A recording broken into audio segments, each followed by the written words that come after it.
The desert sun beat down hard on Camp Blackwater as Staff Sergeant Maya Chen stood in perfect formation with her fellow soldiers. Sweat dripped down her face, but she did not move. Her Barrett M82A1 rifle hung across her shoulder like it weighed nothing at all. The massive .50 caliber weapon was almost as tall as she was, but Maya carried it like it was part of her body. She had been waiting for this moment for 3 months. General Harrison Matthews was finally coming to inspect their unit. Maya had heard stories about the general for years. He was a legend in the army, a man who had fought in more wars than most soldiers could count. Everyone said he was tough, but fair. Maya hoped that was true. The armored vehicles kicked up clouds of dust as they rolled into the base. Maya watched as the general stepped out of the lead vehicle. He was exactly what she had expected. Tall, broad shoulders with gray hair and serious eyes. His uniform was perfect, and his boots shined like mirrors. This was a man who had earned every medal on his chest the hard way.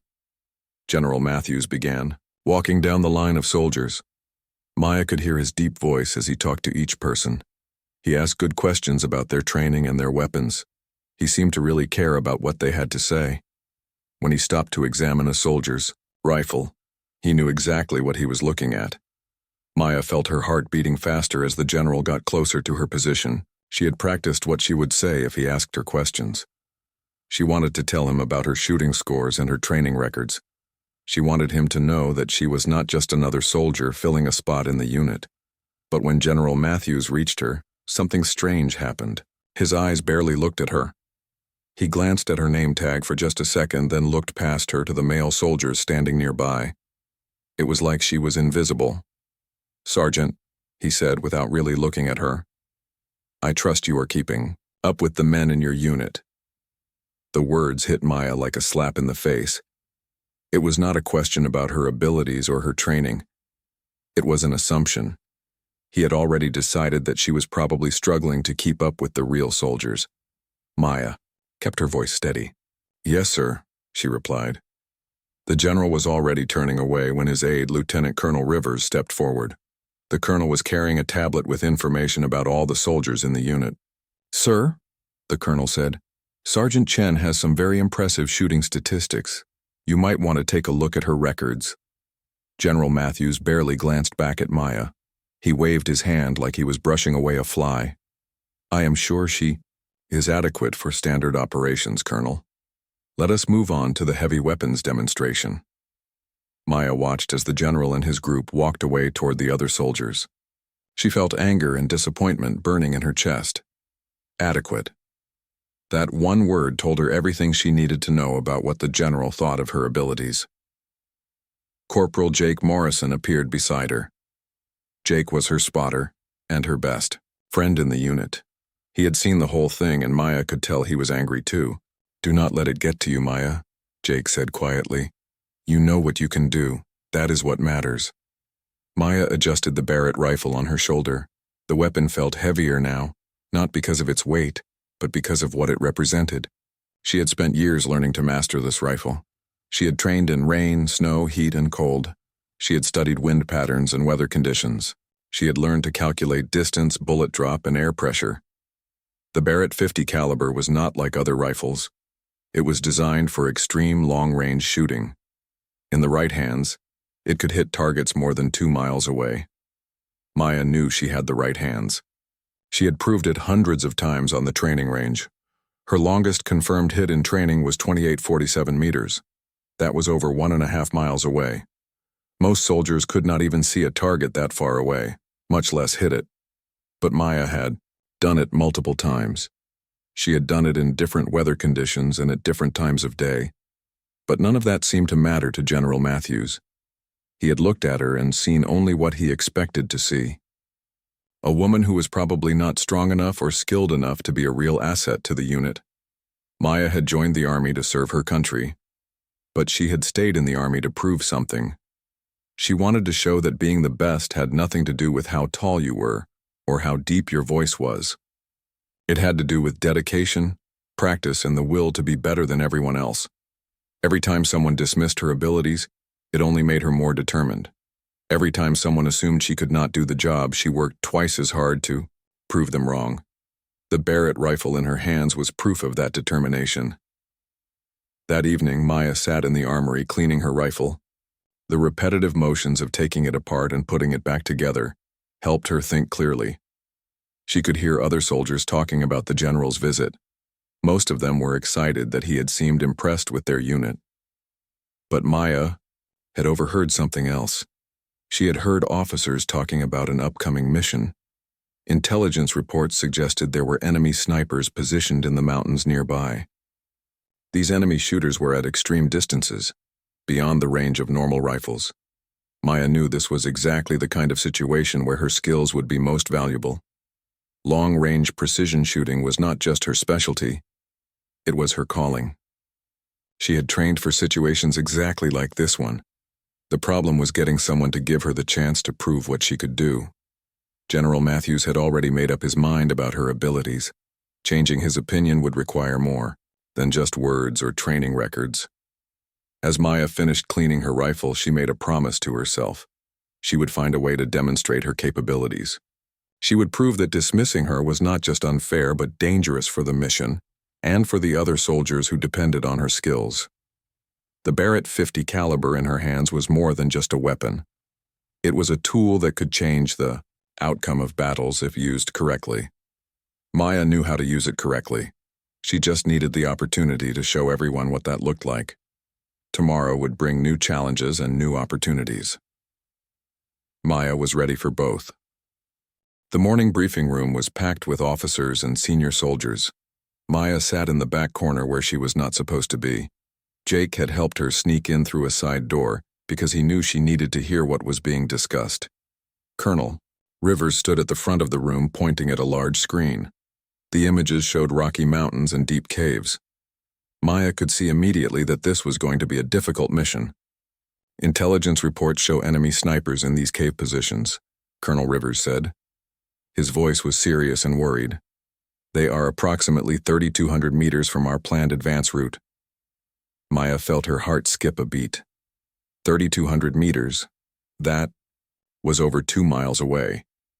Most soldiers had never even tried to shoot that far, but Maya had been training for exactly this kind of distance. General Matthews studied the maps on the table in front of him. His face showed the concern that Maya had learned to recognize in experienced commanders. This was the kind of problem that could turn a successful mission into a disaster. "What is our longest range capability?" the general asked. "Most of our marksmen are effective to about 1,200 meters, sir," Colonel Rivers replied. "Maybe 1,500 meters in perfect conditions." Maya listened as the officers discussed different options. Some suggested using artillery to blast the caves. Others wanted to call in airstrikes with helicopters and jets. A few officers talked about sending troops around the mountains, which would take several extra days. But Maya could see problems with all of these ideas. Artillery might not be accurate enough to hit the caves exactly. Airstrikes could be dangerous if the weather changed, and taking extra days would give the enemy time to prepare better defenses. More importantly, Maya could see something that the other officers were missing. She studied the photographs on the screen and noticed the way the caves were positioned. They were not placed randomly. They followed specific patterns that gave the enemy the best view of where American troops would have to advance. But this careful planning also created a weakness. If you understood the logic behind the cave positions, you could predict exactly where the enemy snipers would be located. And Maya could see shooting positions that would give clear lines of sight to those locations. The range was extreme. 3,200 meters was at the very edge of what anyone considered possible, even with the most advanced rifles. But Maya had been pushing those boundaries for years in her training. Jake whispered quietly beside her. "You are thinking what I think you are thinking." Maya nodded slightly. 3,200 meters. It is at the edge of possible, but with the right conditions it can be done. Maya, that is further than anyone has ever tried in real combat. That is exactly why it is the right solution. They will not expect anyone to even attempt a shot from that distance. The briefing continued with General Matthews becoming more frustrated with the limited options. Every solution required major changes to the mission timeline or involved significant risks to American troops. "Gentlemen," the general said, We need solutions that do not require us to completely change our entire operation. Maya found herself standing up before she had even decided to speak. The room became completely silent. General Matthews looked genuinely surprised to see her there. "Sergeant, this is a planning session for senior staff only," he said. "Yes, sir, but I believe I have a solution that has not been considered," Maya replied. Colonel Rivers shifted uncomfortably in his chair. He had seen Maya's shooting records and knew she was capable of extraordinary things. But he also knew how the general felt about her abilities. "Let her speak," General Matthews said. He seemed more curious than hopeful. Maya walked to the front of the room and pointed at the terrain map. "The enemy positions follow predictable sight lines based on our most likely approach routes. But there is a ridge line here that provides direct line of sight to at least 3 of their positions." She pointed to a spot on the map that was marked as 3,200 meters from the main cave complex. "Sergeant, 3,200 meters is beyond effective rifle range for any weapon system we have," interrupted Major Wilson. Maya turned to face the room full of officers. "Not for the Barrett M82A1, sir. Under the right conditions with proper calculation of environmental factors, that rifle is capable of accurate shots beyond 3,000 meters." The room erupted in whispers and skeptical comments. Maya heard fragments of conversations. Some officers said it was impossible. Others said she would be lucky to hit the mountain at all. But she also noticed that General Matthews had gone quiet. He was studying her with a different kind of attention than he had shown the day before. "Sergeant," he said finally, "even if such a shot were theoretically possible, combat conditions are very different from controlled training environments." Maya met his gaze directly. "Sir, my longest confirmed training shot is 2847 meters. Have been preparing for longer ranges, and I understand all the variables involved. Temperature, humidity, wind speed and direction, target movement, rifle ballistics, ammunition consistency. I have studied and practiced with all of these factors." Colonel Rivers looked at his tablet computer. "Sir, Sergeant Chen's training records are unusual. Her accuracy scores are consistently in the top 1% of all military marksmen." "Training scores do not always translate to combat effectiveness," General Matthews replied. But Maya could hear uncertainty creeping into his voice. Maya took a deep breath. This was her moment to either prove herself or end her career. "Give me one shot, sir. One shot to prove the concept. If I miss, we go with conventional tactics. But if I can eliminate even one of those positions, it changes the entire tactical situation." The room remained completely silent as General Matthews considered her proposal. Maya could see the internal struggle on his face. His preconceptions about her capabilities were fighting against the practical reality that conventional solutions were not working. The silence stretched for what felt like forever. Maya could hear her own heartbeat in her ears. Every officer in the room was waiting to see what the general would decide. Finally, General Matthews spoke. "One shot, Sergeant. But I want you to understand something. If you miss, you are not just wasting ammunition. You are potentially compromising the entire operation by revealing our position to the enemy." Maya straightened to full attention. "Understood, sir. I will not miss." The words hung in the air like a promise that could not be taken back. Maya had just committed herself to attempting something that most people believed was impossible. But she had also earned her chance to prove that impossible was just another word for something that had not been done yet. General Matthews dismissed the briefing with orders to prepare for Maya's attempt at dawn. As the officers filed out of the room, Maya could see the mixture of excitement and doubt on their faces. Some believed in her abilities. Others were already planning for what they would do when she failed. But Maya was not thinking about failure. She was thinking about wind speed and bullet trajectory. She was thinking about the mathematics of the impossible shot and the equipment she would need to make it work. Tomorrow morning, she would either make history or end her military career. There would be no middle ground. Maya did not sleep that night. Instead, she spent 12 hours preparing for the most important shot of her life. Every detail had to be perfect, because there would be no second chances. In the armory, Maya completely took apart her Barrett .50 caliber rifle. She examined every single piece with the kind of attention that most people reserved for precious jewels. Each spring, each screw, each moving part was cleaned and tested until it worked perfectly. Jake sat beside her with his laptop computer, running calculations and checking weather forecasts. "Temperature will be cool tomorrow morning," he said. "About 45 degrees at dawn. Humidity should be low and wind patterns look stable." Maya nodded as she carefully put her rifle back together. "What about air pressure?" she asked. "High pressure system moving in. That should help with ballistic consistency." Jake paused and looked at his friend. "Maya, you know what everyone is saying about this, right?" Maya looked up from her work. "I know what General Matthews thinks. I know what half the base thinks, but I also know what this rifle can do when I'm holding it." The doubt was not just coming from other people. Maya had spent the entire night fighting her own fears and uncertainties. 3,200 meters was further than anything she had ever attempted in real combat conditions. Training ranges were controlled environments where she could take multiple shots to adjust her scope, where she could study the target area for hours, where the only thing at risk was her pride. This was completely different. One shot, one opportunity. The entire mission depended on her success. If she failed, it would probably end any credibility she had built over years of military service. Around midnight, Colonel Rivers came to the armory carrying coffee and a folder full of documents. "Sergeant, I wanted to review the ballistic calculations with you personally." Maya accepted the coffee gratefully. Rivers was one of the few officers who had actually studied her shooting records instead of just dismissing them. "Sir, I appreciate your support." "Maya," he said, using her first name informally, "I have seen your numbers. I know what you are capable of, but I need you to be completely honest with me. Can you really make this shot?" Maya thought carefully about her answer.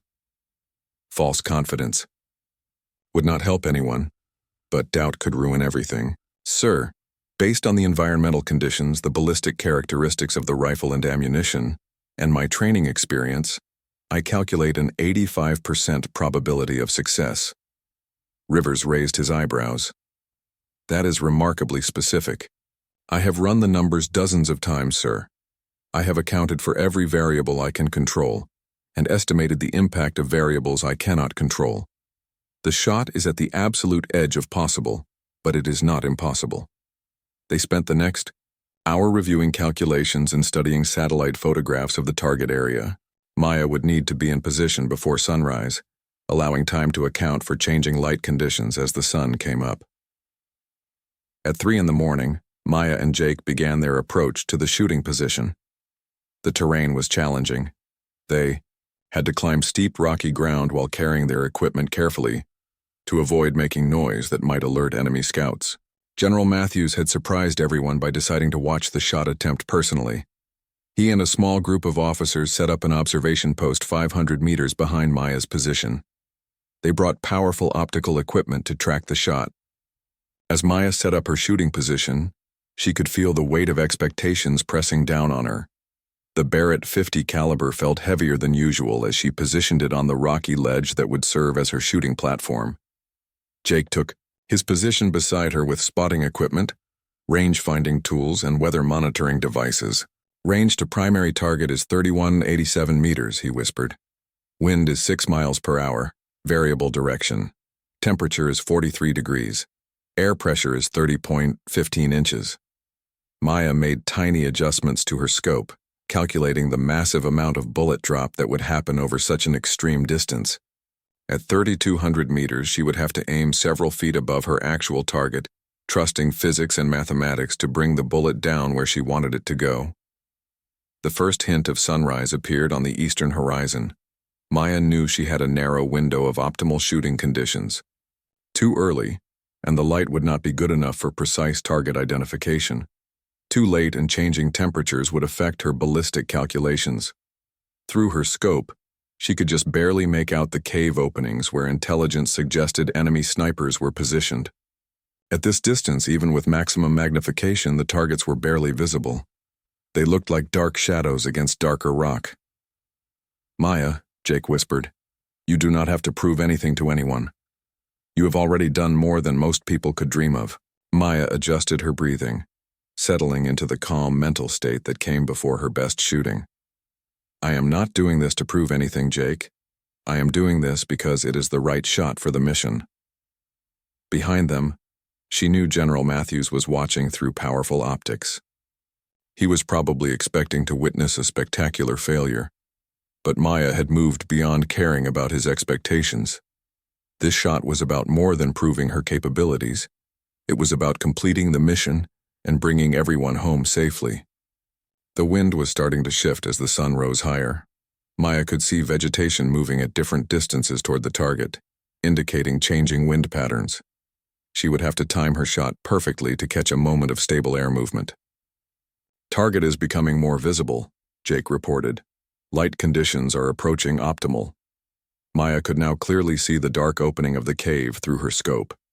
Somewhere inside that opening, an enemy sniper was waiting to shoot at American soldiers. Her job was to stop that from happening. She had trained for this moment for years without knowing it.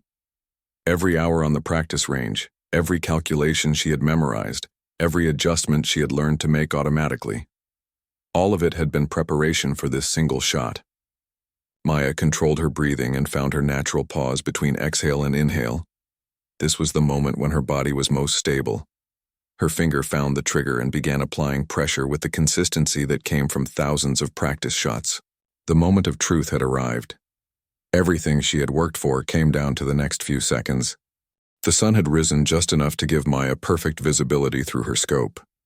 She had been lying in the same position for over 2 hours, letting her body become completely still and her mind reach the calm focus that separated good shooters from legendary ones. Through her scope, the enemy cave position was now clearly visible at 3,187 meters away. The target looked impossibly small, like trying to hit a coin from over 2 miles away. But Maya had trained for exactly these kinds of impossible shots. Jake lay beside her, constantly watching the wind conditions and environmental changes through his spotting scope. Wind is holding steady at 7 miles per hour from the northwest. Temperature is now 47 degrees and rising slowly. Air pressure is staying stable. Maya made microscopic adjustments to her scope settings for elevation and wind compensation. At this extreme distance, every calculation had to be absolutely perfect. The .50 caliber bullet would fly through the air for almost 7 seconds before reaching the target. During that time, it would drop approximately 127 feet from where the rifle was pointing and drift several feet sideways because of wind. Target confirmed, Maya whispered as she settled into her final shooting position. The Barrett .50 caliber felt like it was part of her body. She had fired this exact rifle thousands of times and knew exactly how it would behave when she pulled the trigger. From the observation post behind her, General Matthews watched through military-grade optics. His earlier skepticism was now mixed with growing amazement at Maya's professional preparation. He had expected amateur enthusiasm, but what he was seeing was surgical precision. Colonel Rivers stood beside the general, also tracking the shot setup through his own spotting scope. "Sir, her positioning and preparation are textbook perfect. If this shot is possible at all, she is giving herself the best chance to make it." Maya controlled her breathing carefully, letting her heart rate settle into the slow, steady rhythm that would keep her body perfectly still during the moment of firing. This was the mental zone she had trained to reach, a place where external pressure disappeared and only the basic elements of marksmanship remained. Through her scope, she studied the target area one final time. The cave opening was a dark half-circle against lighter-colored rock. Intelligence photos had shown an enemy sniper position just inside the opening, but at this distance Maya would be shooting at shadows and educated guesses rather than clearly visible targets. "Ready for wind reading," she whispered to Jake. Jake made final calculations based on his instruments and his observation of grass and leaves moving at various distances toward the target. Wind 6 to 8 miles per hour from the northwest, holding steady. No significant heat waves or air disturbance. Maya made her final scope adjustment, adding a quarter minute of windage to account for the crosswind. The mathematics of the shot were staggering. She was aiming approximately 15 feet above and 3 feet to the left of where she wanted the bullet to hit. trusting ballistic science to carry the projectile along its precise curved path. The moment stretched as Maya found her natural breathing pause, that brief instant between breathing out and breathing in when the human body is most stable. Her finger found the trigger's exact pressure point, applying force with the kind of consistency that came from tens of thousands of practice shots. The Barrett .50 caliber exploded with its characteristic thunderous sound. The massive muzzle blast kicked up dust and rocks around Maya's position.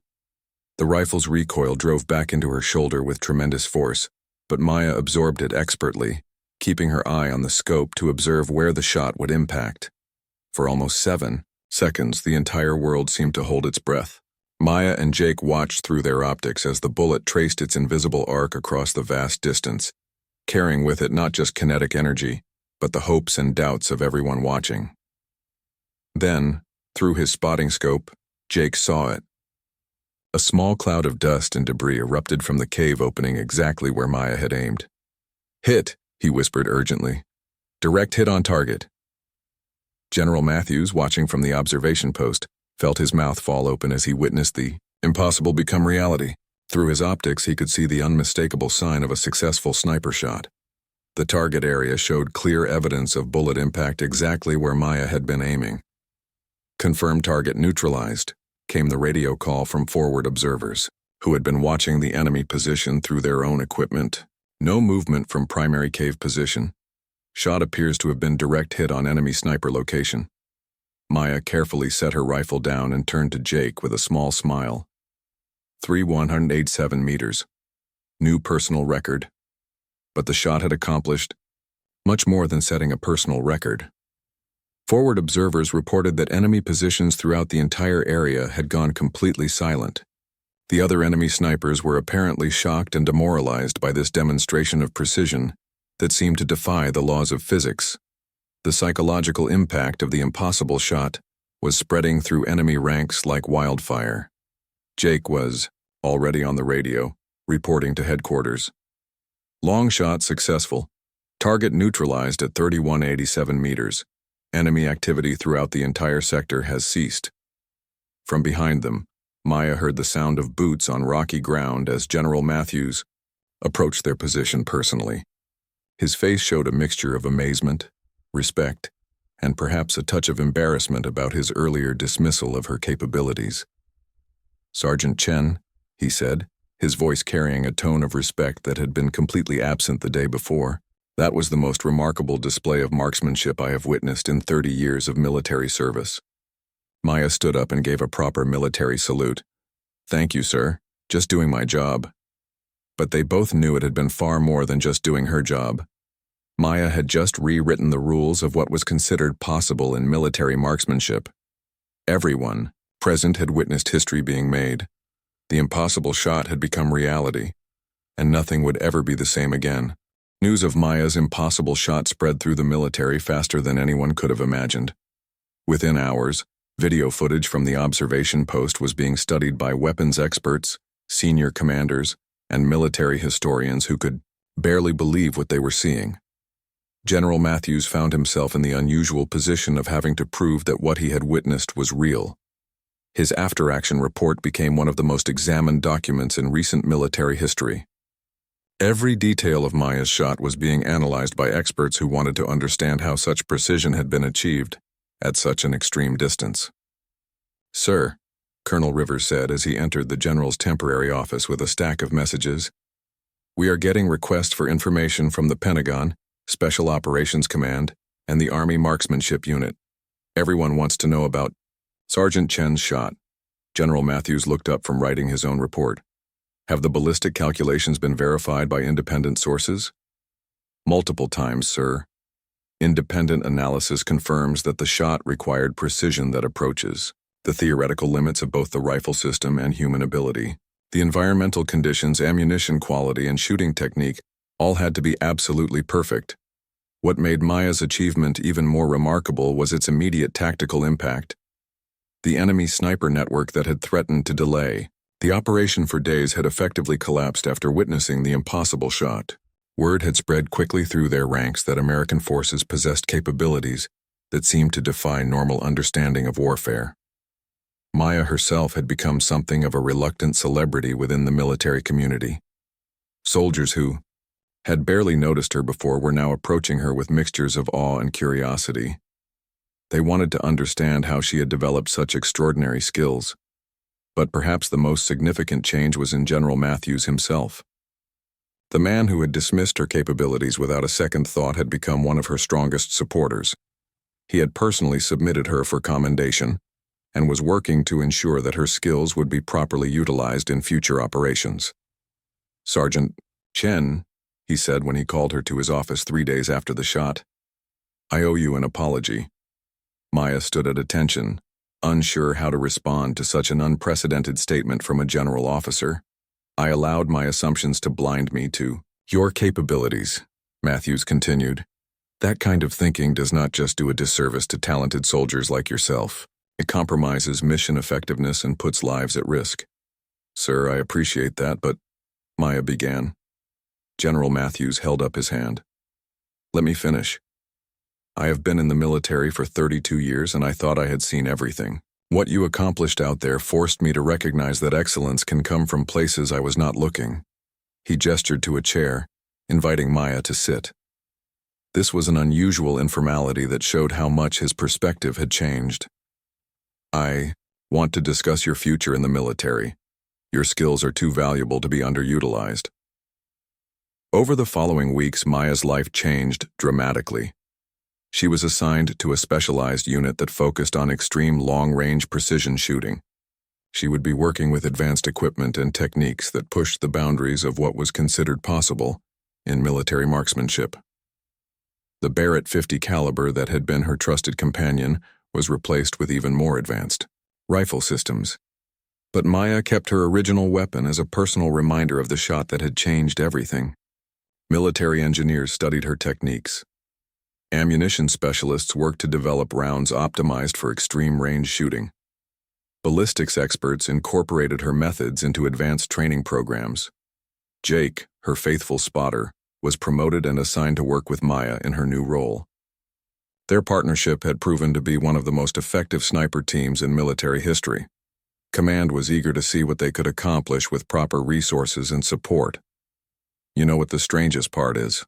Maya said to Jake as they prepared for a new mission 6 months later. They were back in mountainous terrain, but this time with full command support and equipment specifically chosen for their unique capabilities. "What is that?"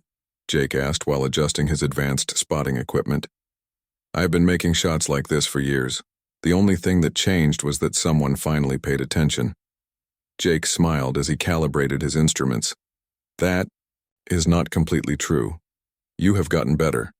That 3187-meter shot was not just luck or perfect conditions. You have been pushing yourself to new levels." Maya settled behind her rifle and studied a target area through her scope. The range was 2,800 meters, still extreme by most standards, but well within her proven capabilities now. "Maybe. But I think the real change is that now people expect excellence instead of being surprised by it." The shot she took that day was clean and precise, neutralizing a target that conventional tactics would have required hours to address. But by now, such precision had become expected rather than miraculous. General Matthews, monitoring the mission from headquarters, watched the results with satisfaction rather than amazement. Maya Chen had become exactly what he had failed to recognize initially. She was a force multiplier whose capabilities changed how entire operations could be planned and executed. In his final report on Maya's integration into specialized operations, General Matthews wrote something that would become required reading in military leadership courses. Sergeant Chen represents the importance of recognizing and nurturing exceptional talent regardless of its source. Her capabilities have redefined what we consider possible in military marksmanship. But more importantly, her story reminds us that excellence often exists where we are not looking for it. The Barrett .50 caliber that had once been ignored now served as a symbol of precision, dedication, and the danger of underestimating quiet competence. Maya had proven that the deadliest weapon in any military arsenal was not necessarily the biggest or most expensive. Sometimes it was simply the right person with the right tool and the opportunity to prove what they could do. and at 31.87 meters, she had proven it beyond any doubt. Years later, when military historians wrote about the evolution of long-range marksmanship, they would mark Maya's shot as a turning point, not just because of the distance involved, but because it demonstrated that exceptional capability could emerge from unexpected places. Maya Chen had started as a soldier that everyone ignored. She became a legend that no one would ever forget.